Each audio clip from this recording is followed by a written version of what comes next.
Mkiona tumetuma na kutolea jioni, basi mjue mchana wake tulihenyeka sana. Mkituona tumerudi na kimfuko chenye vichache, basi mwelewe posho haijatoka yote. Mkiona tumewapigia simu kwa ajili ya hali, msielewe kwa tupo kwenye kivuli tunapunga upepo. Mkitutumia SMS tusipojibu kwa wakati, mwelewe kuwa muda wa kuchati tuliuacha nyumbani.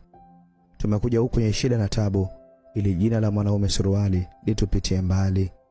Huku tunapofanya kazi chafu na nzito, ili tuepuke tamaa na vitu vya watu. Tupo huku ambako kazi ngumu kuliko mahitaji yenu, lakini bado tunafosi.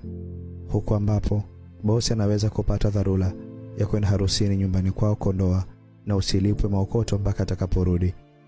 Mtuulize hali tukirejea, kabla ya kutununia kisa baya linalopishana vipato vyetu.